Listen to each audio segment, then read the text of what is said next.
Just a little bit about myself. I first want to say thank you to all the veteran allies out there at UCR and those people who are working on helping to create a more open and diverse campus for these types of conversations. Uh, just a little bit about myself. Again, my name is Frank Ramos. Uh, I am a graduate candidate in the Department of Anthropology at UCR. So, question one, what branch did you serve in and what years? I served in the Rhode Island Army National Guard from 2017 to 2018. I also then transferred to the Rhode Island Air National Guard from 2018 to 2020, and I'm currently in the California Air National Guard. I served in the United States Navy from 2004 to the end of 2009 and was held in active reserve until 2010. As far as my military career goes, I spent the majority of my time in the 7th Fleet, East Asia, living primarily in Japan. I had a job or an MOS or a rate, whatever you would like to call it, that had me travel quite a bit. I spent quite a bit of time traveling between places like Australia, Thailand, New Zealand, as well as Guam and the Middle East. I did one very long extended tour in the Middle East, uh, as well as some other work when I was transferred back to the United States, serving as a casualty assistance officer, as well as a NATO executive assistant. Hi, I'm Jolene Saldivar. I am an Air Force veteran. I served active duty from 2008 to 2014. During my service, I deployed twice. My first deployment was in 2010, and the second was in 2013. My job initially when I joined the Air Force was security forces. However, I experienced an injury and had to undergo surgeries. So as a result, I was reclassified to human resources, and that's what I did for the rest of my enlistment. Hi, my name is Greg Sanchez, and I'm a U.S. Navy veteran. I enlisted in January 2002, and I completed my contract in 2007. I was stationed aboard the USS Ogden LPD-5, home ported in San Diego, California, and I deployed twice with the Ogden to the Persian Gulf in support of Operation Iraqi Freedom and Operation Enduring Freedom. I was a machinist mate in the Navy. So all things propulsion engineering, I was assigned to operate and maintain. This included high pressure, high temperature, superheated boilers, desalination plants for potable water generation, as well as power plant, or I should say electrical generation. Hi, I'm retired Technical Sergeant Darla Graham. I served in the Air Force from 1998 to 2018, and I retired. I deployed a couple times, most popularly to Qatar or Qatar. Went there, I think, 3 times, and once to Iraq. My job was aerospace ground equipment, otherwise known as support equipment. Basically work on the generators, the heaters, the air conditioners, the stands, all this equipment that supports planes when they're not flying. Hi, I'm Jennifer. I was in the Army from 2008 to 2014. I was an 88 Mike, which is a truck driver, and I was attached to a field artillery unit. As far as the discussion topics go for working with veterans, especially in this type of ally training, the first thing I'd like to let people know is that my experience is very different than most in terms of how veterans have returned to academia or returned to an educational pathway.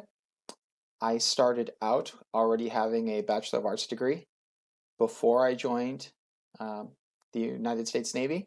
As far as this goes, it helped me to understand the difference in how people saw reentry into colleges and universities from a much different perspective.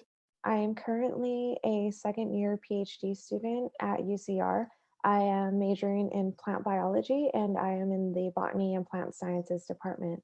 Okay, as far as UCR, so I transferred to UCR in 2017 and I graduated with 2 bachelors in 2020. I graduated with a bachelor's of history and a bachelor's of education.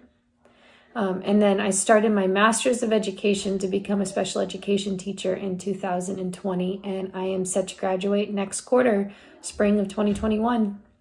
I am a first year and I am in the math PhD program.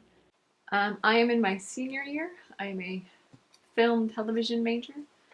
I should graduate this summer.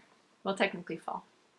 And so what I was extremely grateful for is knowing that there were veterans out there who were already on campus that helped me with that transition. Specifically, I transitioned to California State University Fullerton before I went to UCR. California State University Fullerton, they had a very strong student veterans association. And that Student Veterans Association was backed by several of the administrators on campus, specifically with the focus of helping to create a secure, sustainable space for veterans to complete their degrees. More importantly, it wasn't just about getting veterans into the university, it was about getting veterans to graduate. Well, I'm still currently in the Guard, so I think that transparency about my duties with the school and the Guard makes this balance a whole lot easier and less stressful. I think at my previous school, I didn't use the Student Veterans Organization for information when problems arise, right? They help you resolve these problems, and also for benefits. So I think the SVO has also been really helpful in this transition. So, the one thing that's helped me transition from military to student life is just keeping a routine. I think that the routines really helped in the military, and they definitely help get you through college too. Just have a routine every day, whatever that is, whether it's getting up and working out and going to class and doing homework, whatever your routine is, just have a routine. The specific things that were helpful for me during my transition to student life, um, as an undergraduate student, I was able to enroll, and I had to enroll in science classes, and most of them, actually all of them, had lab portions. So in those laboratory portions, I was able to really communicate and meet with other students from various backgrounds. We worked on teams for research projects, and working on teams was something that I was accustomed to from my military service. So it just felt like second nature to me. And it really gave me the confidence that I needed to succeed in student life. Which leads me into something that I feel important to speak about, and that's mental health. I myself am clinically diagnosed as 100% service connected for PTSD. And it took me a long time to really come to terms with what was going on in my mind. I refused service for a good 10 years, even when family and friends would ask me or suggest that I seek help with the VA, but I I felt shame. I had all my limbs, two arms, two legs. I didn't need any help. Other people needed it more than I did. So we're a proud bunch.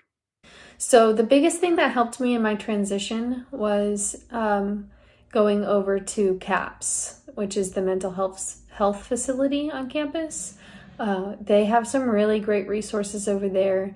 I know it sounds strange to think about going from the military to campus life and having that be stressful, but there's actually a lot of stressors that you wouldn't think about.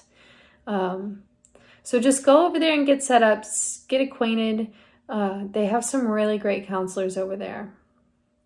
So when I transitioned from the military to student life, I was a bit older than most of my peers. That made it more difficult for me to make friends and acquaintances.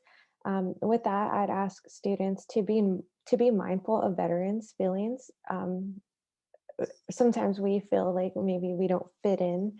Um, and definitely don't hesitate to ask a veteran if they like to join a study group or participate in other activities outside of classes.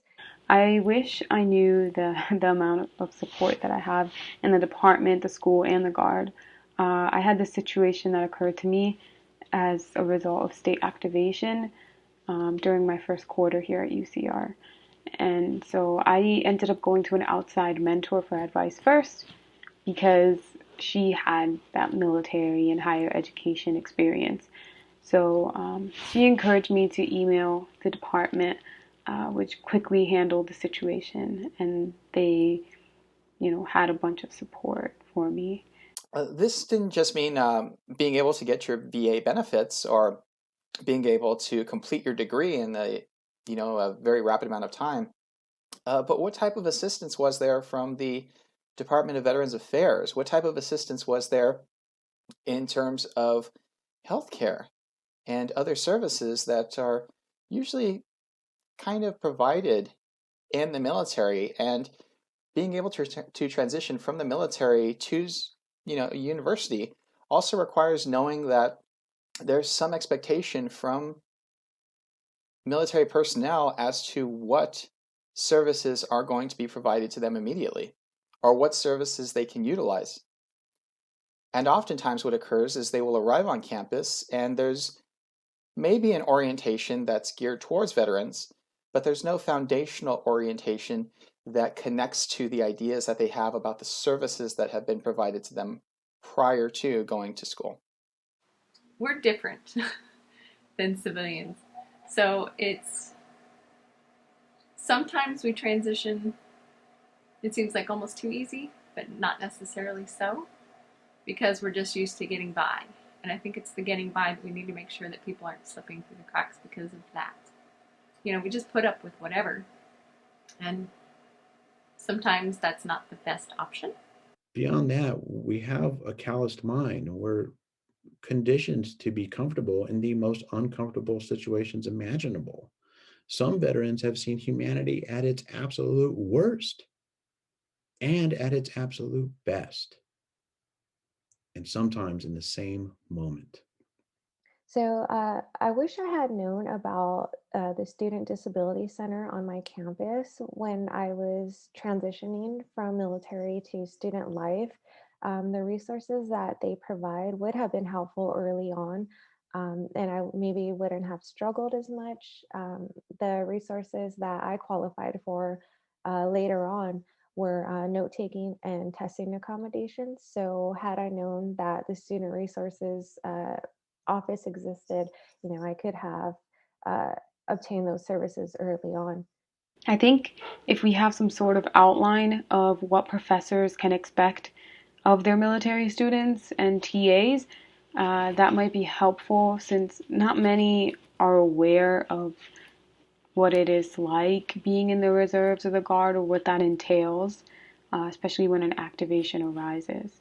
So, as a TA, you are employed, so legally there are some protections which should be sent to all faculty in order to ensure that we all adhere to the law.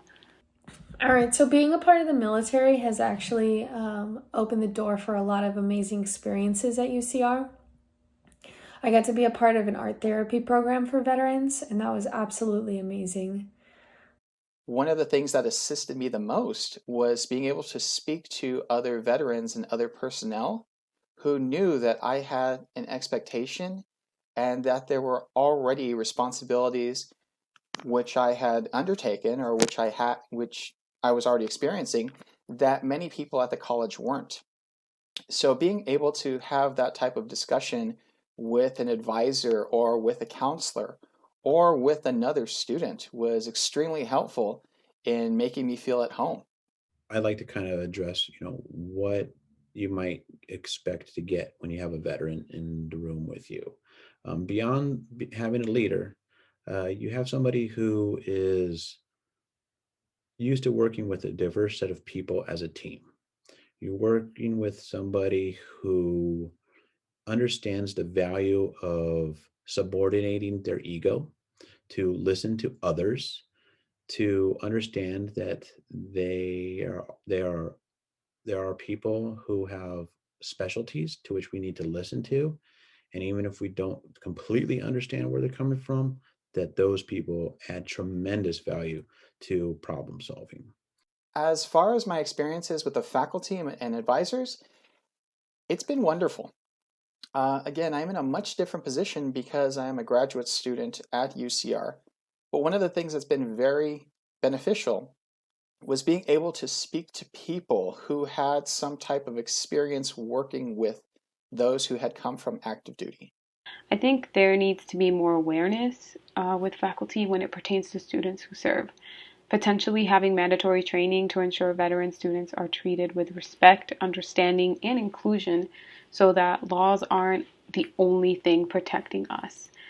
So the faculty in my department at UCR have been very helpful when it comes to my service. I am no longer I so I'm not using my GI Bill anymore.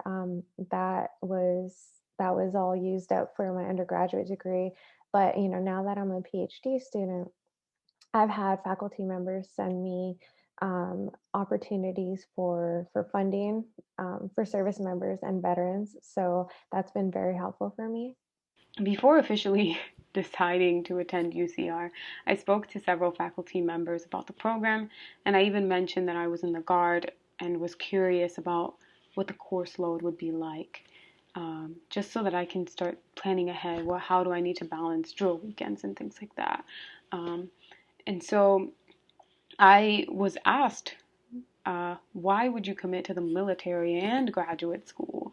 How much longer do you have in the military? Um, and it kind of took me by surprise because up until now I really had no one mention that it's an issue, and for me it's been a huge honor to serve this country. So to have someone implicitly put down my military service as a burden is offensive. um, I also had another situation where, in my first quarter, like I said before, I was activated for a state emergency, and I was given a hard time by a professor who insisted that as a TA, I needed to finish grading because that is what I'm getting paid for. And so I eventually contacted the department, and they apologized and reached out to the student veteran organization, who then reached out to me. So, on the bright side of all of that, I guess I know that if an activation occurs again, I can contact the student veteran organization directly, and they will contact my professors on my behalf so that I can focus on the mission as it's supposed to be, right? Um, and so overall, I would say that this has been a great learning experience, not just for me, but also for the faculty, because they're a little bit more aware now of what could happen, um, and what has happened, right? And the key thing is that it's not just been about our service, but that many of us who've gone into the military are coming from other vantage points that maybe don't take as much precedence in people's minds on campus, but are just as important. For instance, many people who will transition from the military to college campuses are from first generation backgrounds, first generation college student backgrounds.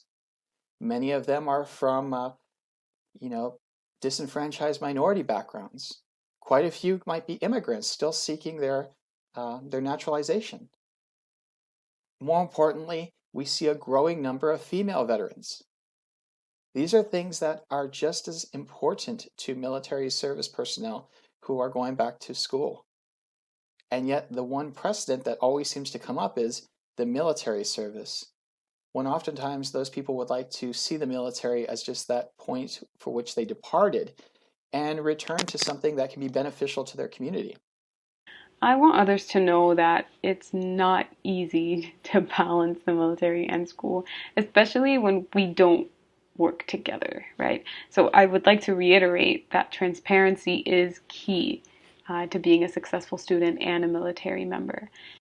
And in the future, one of the things that can help is to understand that military veterans are coming from all different branches and all different places and all different times.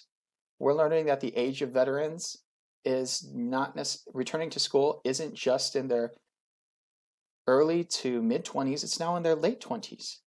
We're learning again that there are more female veterans entering into college campuses because we are seeing an increase in female military service people. I think just making our presence known to other students, can go a long way with really creating a better future for military students at the university and around campus. So more integration of veterans into other student programs and groups can really go a long way. Now that our veteran population is getting larger, I'd really like to see more of us participate in the Student Veteran Organization. We've done amazing things with the small amount of veterans that we have now. If we could get more veterans involved, we could definitely have a larger presence on campus. So in order to understand how we can make campus a much more accepting or a much more robust place, is to think about the veteran as a whole person, not just someone who has completed some type of military service, and really take into account that their voice is unique in terms of their experiences, but is not unique in their terms of wanting to assist people and wanting to go out there and do good. And more importantly, wanting to go out there and continue to serve in a much different capacity. And I just like to kind of wrap things up by, letting those watching know that the veteran is an asset. Despite what's going on right now in our nation, the majority of veterans are here to help, and we enjoy serving. And some of us are just kind of stuck in a rut at times. But what gives us meaning is having a mission. And I think that goes true for everybody. I thank everyone here for being able to do this ally training. I thank everyone here for uh, their choice to help create a more diverse campus, especially among military veterans. And more importantly, thank you very much to all those who helped organize this. Uh, I really hope you all the best in the future. And more importantly, thank you all for your service.